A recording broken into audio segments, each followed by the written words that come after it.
Welcome to Japanese Made Easy, where we use advanced techniques like pattern recognition and contextual learning so you can quickly and easily start speaking Japanese.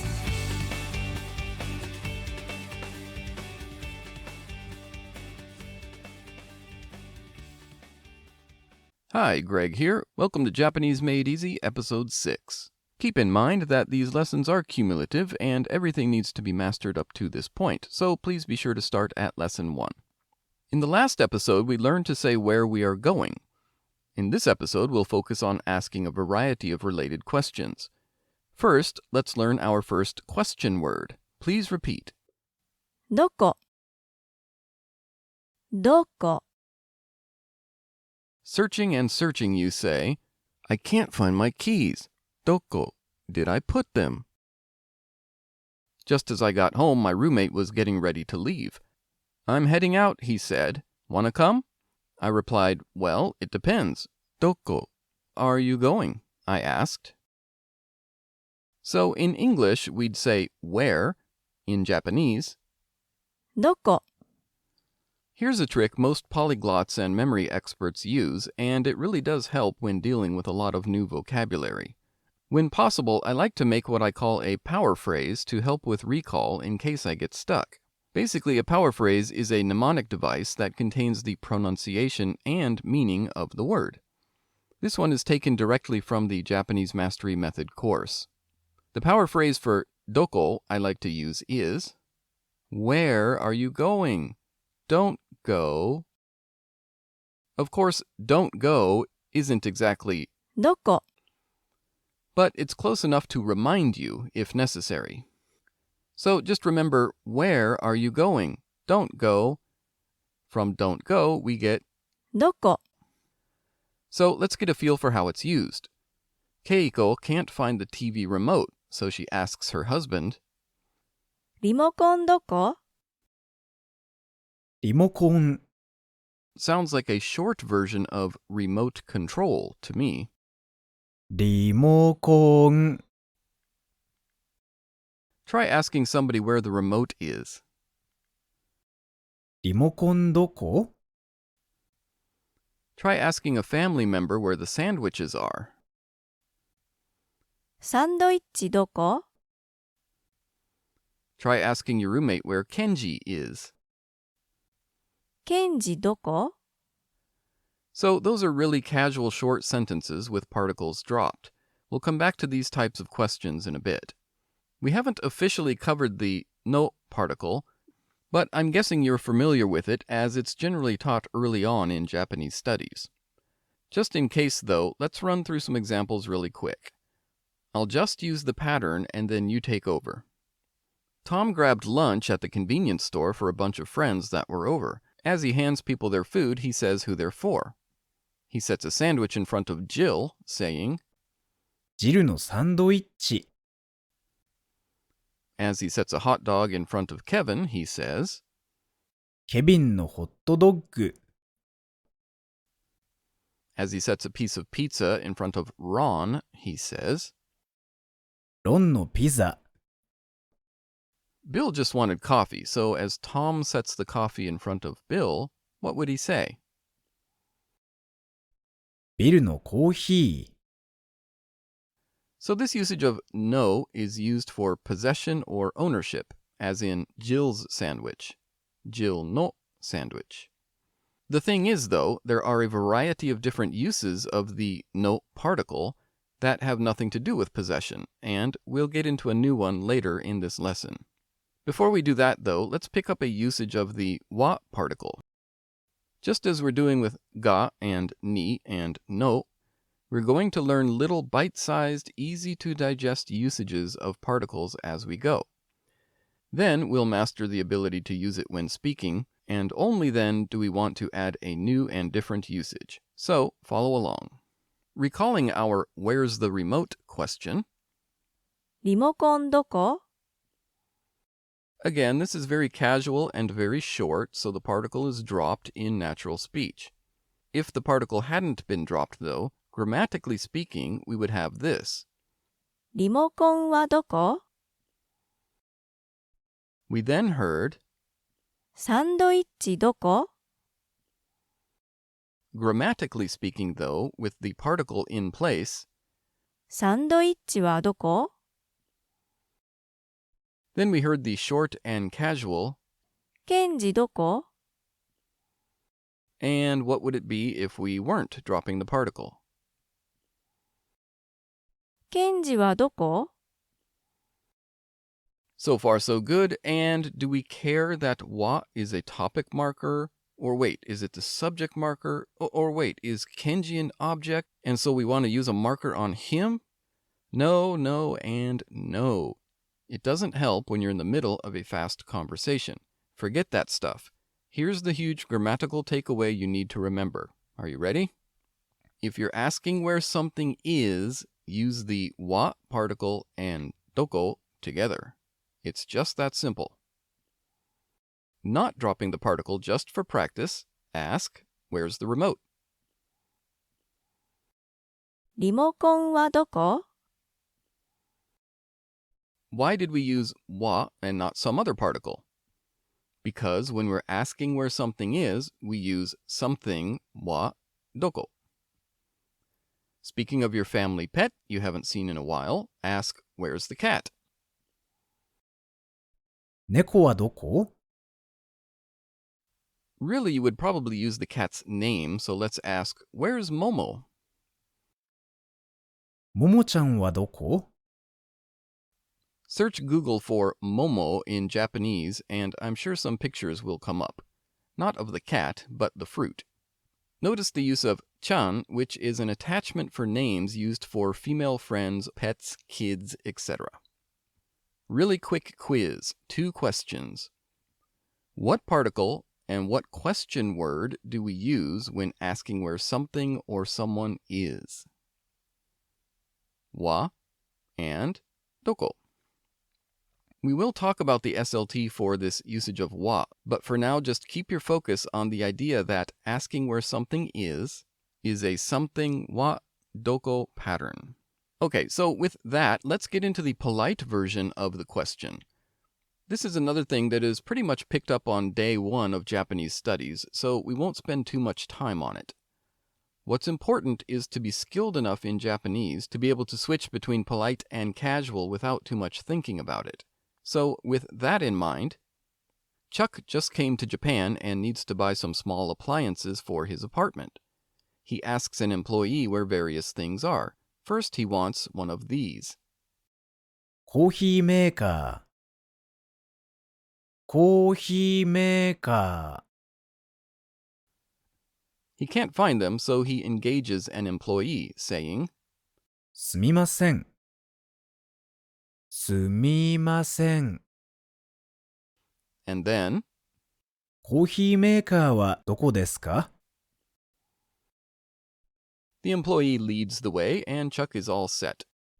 Needing to stock the refrigerator, Chuck heads to do some grocery shopping. He wants some マヨネーズマヨネーズ First, he practices his pronunciation. マヨネーズ Then he asks, マヨネーズはどこですか The employee leads the way and shows him the mayonnaise options. By the way, customer service in Japan is really, really good. So when I mentioned that the employee leads the way, they really do. Now that you're comfortable with it, let's go ahead and talk about the SLT for this particular usage of wa. In this example, コーヒーはどこですか we can replace wa with the idea of regarding. So if we're looking for coffee in a grocery store, literally this would be asking, coffee wa, where is? Replacing wa, coffee, regarding it, where is? This idea of wa as regarding will come into play a lot. But that's not the only usage. So again, now that you know that, still just focus on the idea of the pattern. Asking where something is a something wa, where is it pattern. We have mayonnaise, so let's round it out by getting some ケチャップケチャップケチャップ Unable to find the ketchup, that is, he didn't notice it sitting right there next to the mayonnaise, how would Chuck ask where it is? ケチャップはどこですか？ At the previous store, how did he ask where the coffee makers are? コーヒーメーカーはどこですか？ And at the beginning of the lesson, Keiko asked. リモコンどこ？ That was short and casual, so the wa is in there grammatically, but just dropped. Try asking a store employee where the remotes are. リモコンはどこですか？ And do you recall the word he used before that? すみません。 Most books or videos these days will tell you that すみません。 means either excuse me or I'm sorry. It can translate as that depending on the situation. It could also translate as thank you. I like to think of the super literal translation, which is sorry to have bothered you in some way. Here are some examples. You walk into a small shop and there isn't a clerk. You want to let somebody know you are there and that they should come out of the back room to help you. To get somebody's attention, you could loudly say, すみません。 or you accidentally step on a person's toe. すみません。 I was at the park and another parent helped my kid get a drink from the drinking fountain. I thanked them for helping my kid out by saying, すみません. That is, sorry to have bothered you in some way. Okay, last one and we'll take a break. First, just listen. ノートパソコン。ノートパソコン。 I have a desktop computer at home, but I'm thinking of buying a smaller, more portable. ノートパソコン。 Finally, I did get one. Now, when I want to get stuff done while having coffee at a coffee shop, I work on my. ノートパソコン。 We're kind of getting two words for the language input cost of one. A desktop or computer, generally speaking, is パソコン。パソコン。 and from the idea of notebook computer, we get ノートパソコン。ノートパソコン。 or laptop. Try saying, excuse me, where are the laptop computers? すみません。ノートパソコンはどこですか？ And referring to computers in general or desktop computers, パソコン。 try, excuse me, where are the computers? すみません。パソコンはどこですか？ And I can't resist. Why did we use wa and not some other particle for these questions? Because when we ask where something is, we use wa and doko. It's just that simple.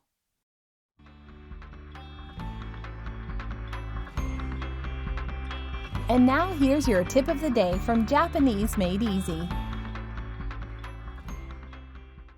Before coming to Japan the first time, I figured knowing how to ask where something is would be good.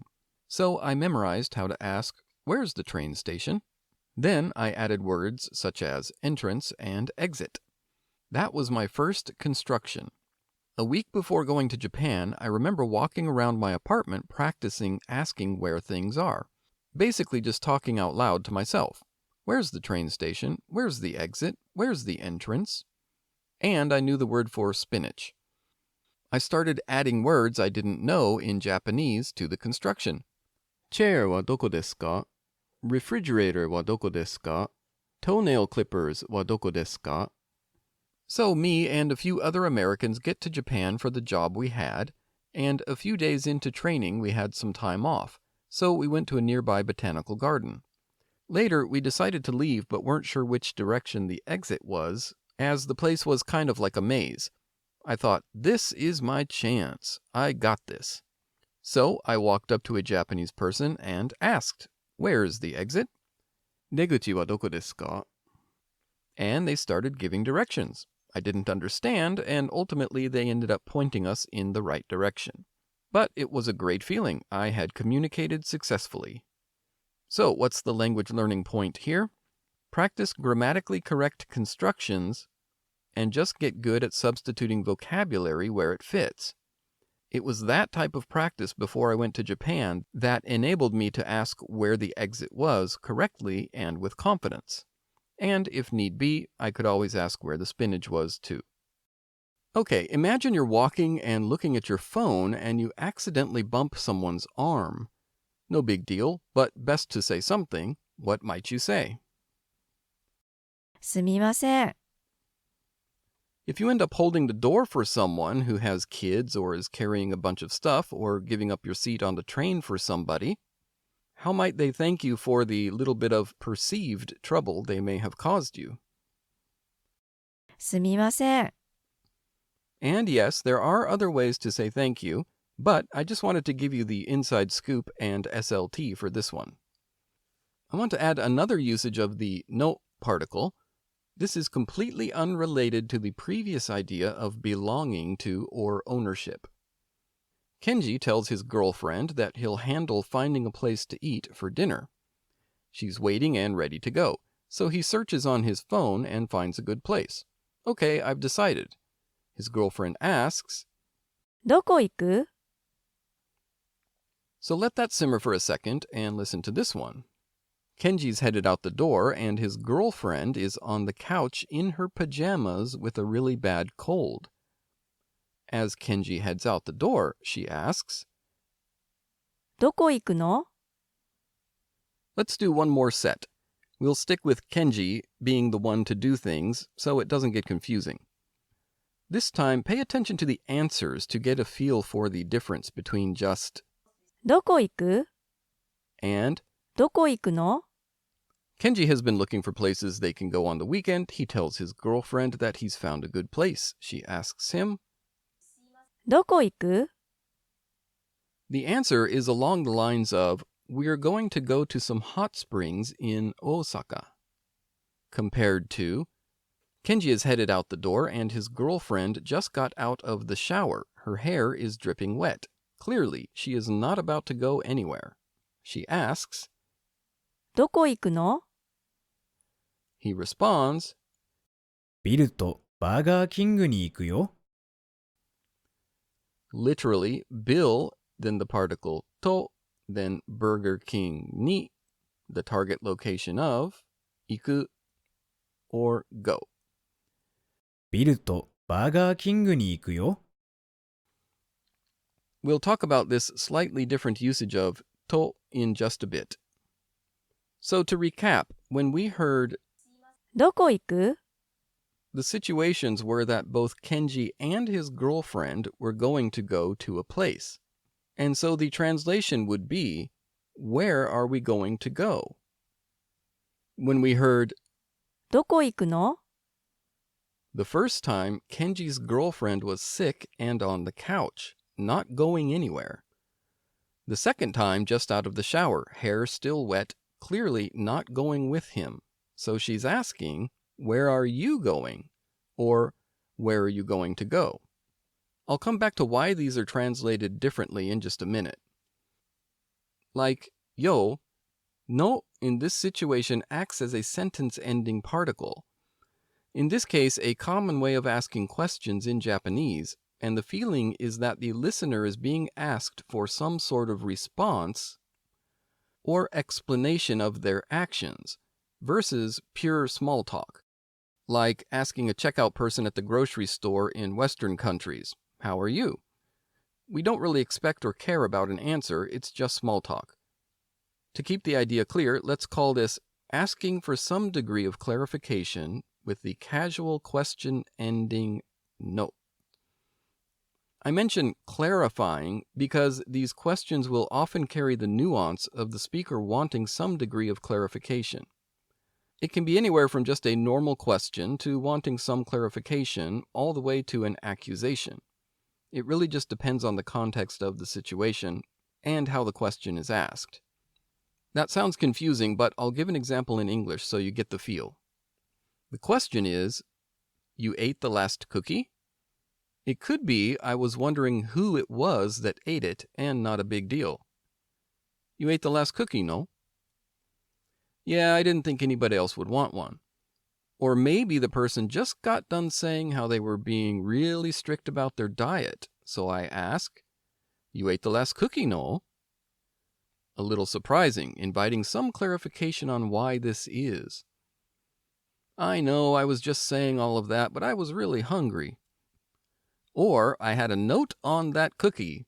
It said, Greg's cookie, do not eat, with a picture of a skull and crossbones. So I deliver the question this way, basically an accusation.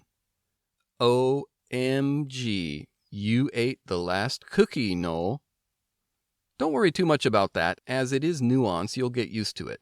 Simply put, we're just using no to ask questions of another person regarding something about their situation. This is the reason for the different translations of どこ行く and. どこ行くの The no on the end is asking a question of a person about their deal, what they did, or a situation related to them, and wanting a bit of an explanation. Let's do a couple examples, then we'll wrap it up. Let's flip the script. Kenji is now asking his girlfriend. She's been texting on her phone and is headed out the door. Kenji asks, どこ行くの she replies, 稽古とスタバに行くよ literally, Keiko to Starbucks ni go yo. In natural English, we'd translate this as, I'm going to Starbucks with Keiko. In episode 3, we learned that to was and, but it's not much of a stretch to think of it as with. After all, we could say me and Keiko are going to Starbucks. So to can translate as and or with, depending on the situation.